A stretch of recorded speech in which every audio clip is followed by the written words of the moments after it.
Good afternoon, everyone. My name is Terry Morris. Hi everyone, my name is Jonathan, and Terry and I are both ACC Financial Aid Coordinators.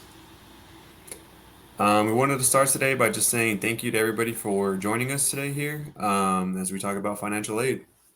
We know there are tons of questions when it comes to securing your financial aid, but don't worry, we're here to help. If you come up with any questions, please drop them in the chat and we will get to them. So, when it comes to applying for financial aid, there are two applications. There's the FAFSA and the TASFA. Yeah, when it comes to those, there's differences. What are the two differences that you can think of, Terry? Great question. So, the main difference really depends on your citizenship status. If you're a US citizen or an eligible non citizen, like a permanent resident, you're going to need to do the FAFSA. But if you're a Texas resident and not a citizen or permanent resident, then you may qualify for the TASFA. Yeah, so really when it comes to those, don't worry about submitting both forms or applications.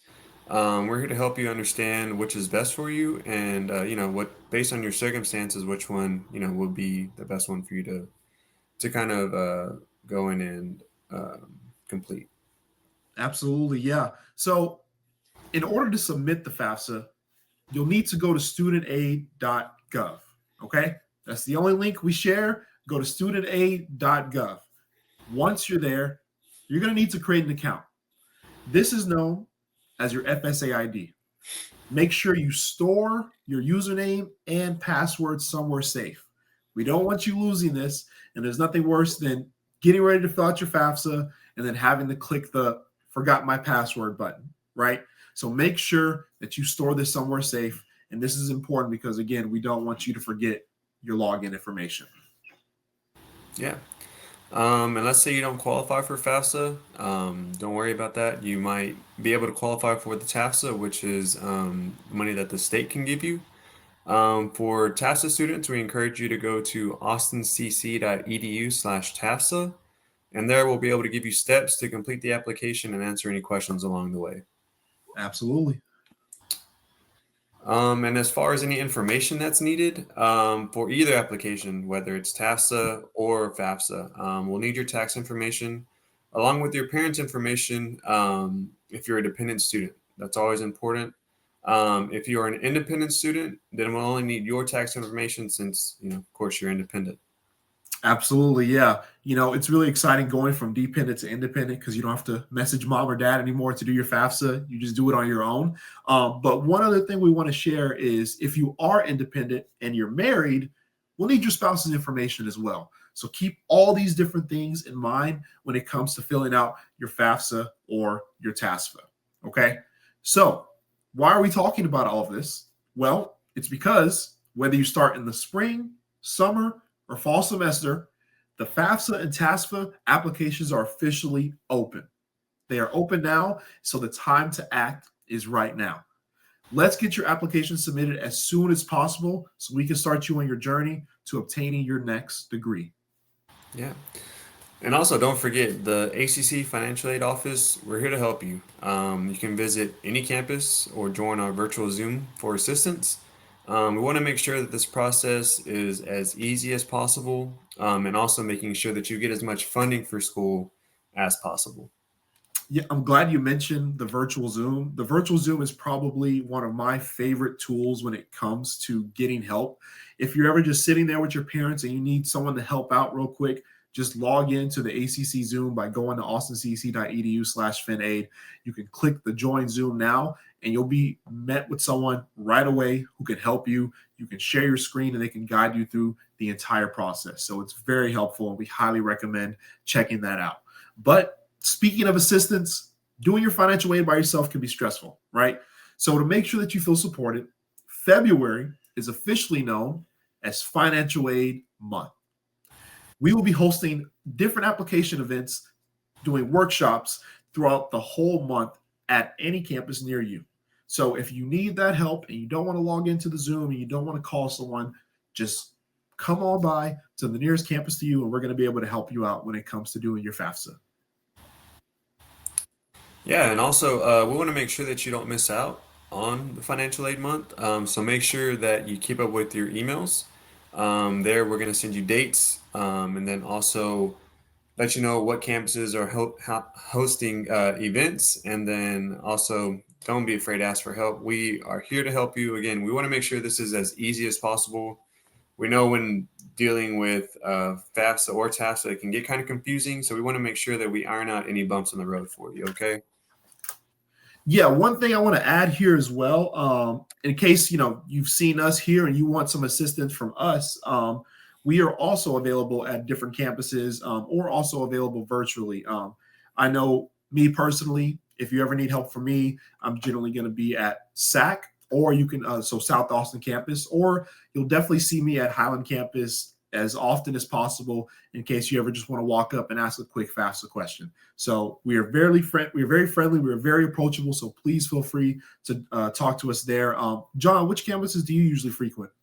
So I'm frequent at the South Austin campus, the Hayes campus, and also Highland whenever available.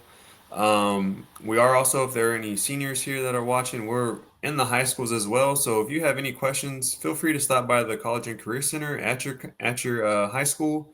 We'll be there to answer any questions that you have. Go over any like tax documents, see if you're like a private or make sure you're a dependent or independent student. Any questions that you have, we're here to help you. Okay. Absolutely. All right. So John, have you heard Um, about the we just released earlier this year? Have you heard about the free tuition program? yeah, I was just about to bring that up. So I don't know if anybody here has heard, but as of 2024, ACC started a pilot program supporting graduating seniors with free tuition. Now, this isn't just for high school graduates.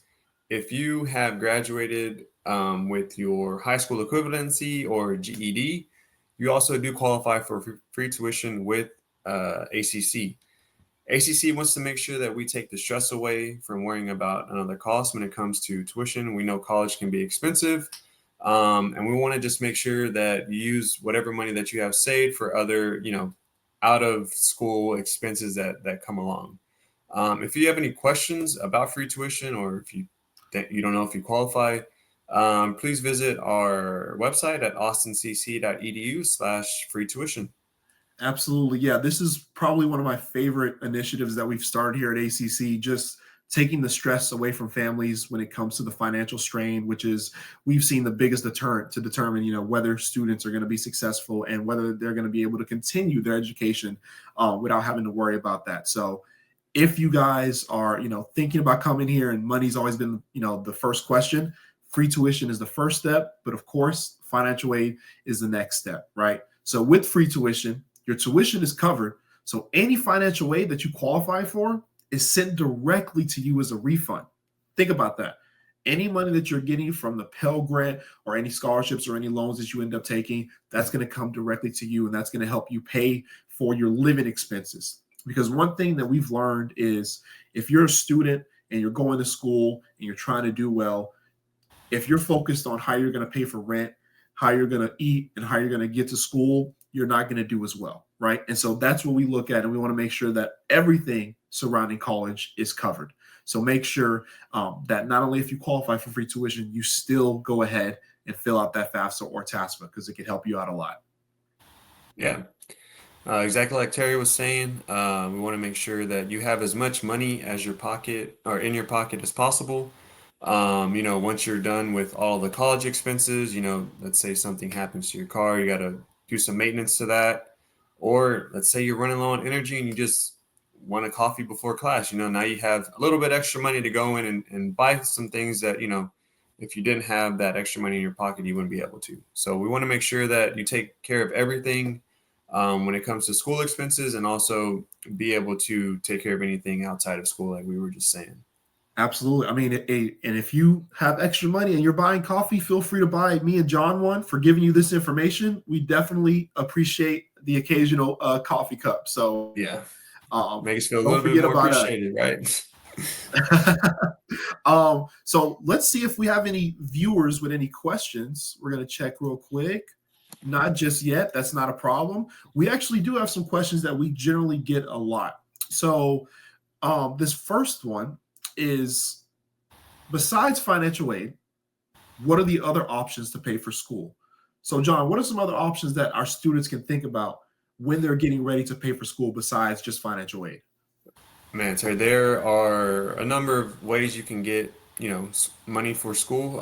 Biggest thing that we want to kind of harp on besides financial aid is scholarships. Yes. ACC has a scholarship foundation that is open to any student. If you go to our website, austincc.edu/scholarships, you can do just one application. It just takes one application, guys. You do one application and it enters you in for about, I think it's over 200 scholarships that we have. Oh, it's And, over that 600. it's over It's over, what? it's over 600 now. Even better. That's Yeah, just money that's waiting for you. You just got to write one essay. And then after that, you could qualify for those scholarships. So that's like the biggest thing. We want to make sure that you're taking advantage of all of the aspects of getting money into your pocket to pay for school. absolutely. Now I'm going to ask you a little funny question that I always ask my students, John. Let's say I'm going to give you $1,000 and I tell you, write me an essay as fast as you can, a one-page essay for $1,000. How long would that take you to write? Man, if it's for $1,000, Terry, I'm gonna say about 5 minutes. I'm not That, even gonna lie. that's what I'm saying, right? So this is the mindset you all have to have when you're getting ready to fill out these scholarships. I know sometimes we don't like to sit down and write an essay, especially about ourselves sometimes, but think about it in the way of you're not just writing this essay for a scholarship. You're writing this essay to get paid. They're going to pay you to write a short little essay. And so if you have that mindset, just like John said, you're going to be writing these real quick, real quality essays to get your name out there to get as many scholarships as possible. Yeah. John, do you have a question for me? Yeah. So another big question is, can I still apply for financial aid for the spring? Absolutely. So we have tons of students who decided to take a little break, which I 100% understand. It's a long way, and we understand taking breaks. And so if you want to start here in the spring, that application is also open. So instead of doing the 25-26 FAFSA or TASFA, you're going to need to do the 24-25 FAFSA or TASFA. And that application is still open now. Go ahead and submit that as soon as you can. So whenever you're getting ready to take classes in the spring, those classes could possibly be covered with your financial aid. So absolutely great question. And that goes the same for summer as well. So if there's any high school students here that are ambitious and before starting in the fall, they want to get a head start and start in the summer, you'll need to also do the 24-25 FAFSA in order to get the summer courses covered. Great question, John. Yeah. I got one more for you, Terry. Oh yeah, go ahead. Yeah. How long does it take for, people who do submit their FAFSA? How long does it take for our financial aid office to receive it? I probably get this question more than any other question. People ask this all the time. Whenever you submit your application, it's going to get reviewed by FAFSA or TASFA and sent to us. We generally get it within a week. It might go a little bit longer, just depending. But after we get that, we're going to review it. We might need to verify it with you. But once everything's been verified, we're going to go ahead and generate your reward. And so the average student who submits their FAFSA one day, they should be able to see a reward depending on the time of the year, sometime about 3 weeks later. Now, keep in mind, we generally don't start giving rewards out until once we're in the summer. So keep all that in mind. But yeah, that's when we're going to start. That's when you're going to start seeing exactly how much money we're going to be offering you. And that's when you can take action and start to accept or decline any rewards.